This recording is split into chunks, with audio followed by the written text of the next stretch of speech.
Sheena? I'm Sheena from College Hill.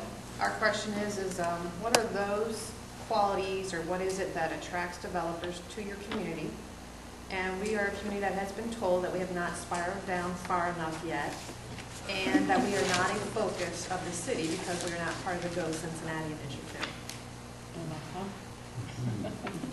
And it was the model group from third-hand information that told us we haven't spiraled down far enough. I don't know. Okay, well, But Bobby didn't say that. I didn't say that. I don't know how that. I don't know the context of that conversation. So, there's two questions. One was a bit more loaded. The first question was what attracts developers to your neighborhood. Number one is that there's this natural distrust I think developers have, that we immediately assume when we go to a community that we're going to have to start with people yelling at us before we even tell them who we are or what we've done or what we want to do. So I think number one, if there's ever a community that reaches out to a developer and says, and says, we would like to invite you to come talk to us about ideas that you've done in other neighborhoods, that come look at our neighborhood and tell us what you think. Give us some ideas. Give us some, and that doesn't mean that, you know, there are so many different ways. I think a lot of times we get stuck in, I want this building to be a condo building, right? That's like the last 5 years. It's like, we need condos. But there are so many other solutions than just, we need condos, how do you do it? That's where, without getting into the details, I think that's the most important thing to me. If I was a neighborhood, if I wanted development, I would go to a developer that I felt was respectable and had a good reputation, and I would say, come talk to us. I think to add to that, and Marty, I know you guys had invited developers in and had some conversations like that years ago, but I think the challenge really is knowing enough about your neighborhood, you know, to be able to talk to a developer or several developers about what you think. You know, we're all sort of, I think, biased in one way or another in our view of our own neighborhoods, you know, and what might be best for that. What you have to do is add a market perspective to that. That's hard to get sometimes without doing some research. But I, you know, as a developer and have done development before, you know, that's a huge benefit to go to a neighborhood and have them say to you, this is what we've done in terms of market research. This is what we think makes sense. This is what we think our community can be. Tell us what you think. I mean, I know that sounds like that's work. You know, that's work for a community or a property owner or a development corporation or a community council. But, you know, that shows a developer that you're ready to kind of play as a team, and that I think establishes that trust that I think is needed in the development process that doesn't always occur. I can just add to that. I was looking for a slide that was a neon welcome sign, because I think that would exemplify a change in how we want to approach our relationships. And I just go back to having that realistic and obtainable vision plan for your community. And that can be obtained through certainly many partnerships and conversations with developers and builders, but having that and the partnerships starting out with on the same page, like vision, that's a huge step in the right direction of attracting builders and developers to your area. Yes, yes, sir. I'm Ed Wells from College Hill. I'd like to talk about walkability.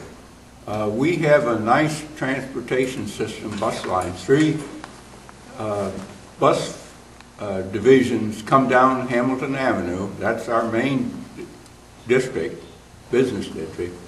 Now, and the sidewalks are not too wide. How do we get walkability when you have buses constantly going by that? We have good transportation system, fine, we need that. But what about walkability? Can we ever get that with combination with the bus line? The streetcar down there, right? Yeah, once you get the streetcar back. And I say that flippantly, but again, we have to start somewhere to demonstrate the economic development potential of transit and choices of transit. And then we can take it to different neighborhoods from really the value creation, the economic development creation out of the next extensions. You know, College Hill, I think, is poised to have a form-based code overlay on your district to think through exactly the things that you're hearing today. And I'd invite you to think big and bold about how you could have the type of public-private partnership that allows you to realize your full potential. And I know that's not a specific answer, but you know, you're going to have to go through that process. Yes, sir. Malcolm Montgomery, Clifton Town Meeting. Not all developers are enthusiastic about this at this point. You've laid out some very good reasons on why they should be, but why are they not? Is there something, what do they lose with more, part of it is perception, I understand, okay. Perceptions aside, what do they lose with form-based codes that they have now? What opportunities do they lose? That's my question. I'll take the first crack at that. I think with form-based codes, they lose risk. I think they lose the chance to incur significant legal fees. I think they lose the opportunity to invest a lot of money in land that they try and get rezoned through a battle with the community. That's what they give up.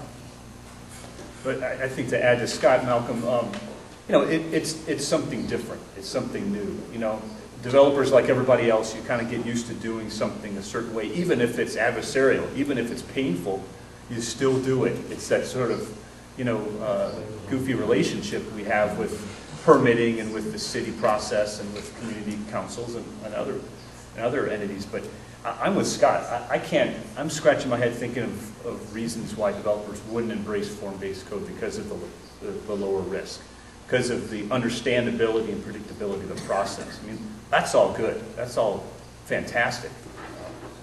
So I you know, as a developer, I don't know what the problem would be except for the change. I'll tell you what I think the problem would be. It would be a perception that developers are creative people. I'm not. That's why I hired Jeff. But we're not. But we're creative in that we want to put our stamp on something. We think we know. If we're going to put our own butt at risk, which we do, that's our business's risk, then we want to be in control. If we're going to be at risk, then we want to be in control. And developers don't like other people telling them, this is what you're going to build. Now, if you have urban developers that understand that the form-based codes will allow, to me, that reduces the risk because I'm not worried about what I'm going to do. I'm worried about what my neighbor's going to do after me because it's going to affect my investment. So that's, as a developer, that's how I would look at a form-based code and say, these guys know what they want. I don't have to worry about a year from now after I put $5 million in this building, knowing that the next guy is going to come and put something else in there that I don't want. It's not appropriate. But it's the perception, which again, I would come right back to, if you just put up your form-based codes and say, we got it, come and get it, it's not going to happen. You have to put that in place, but then be very proactive in going to developers, and I would say, we want to tell you what we're after here and how we think this could add to any ideas you may have.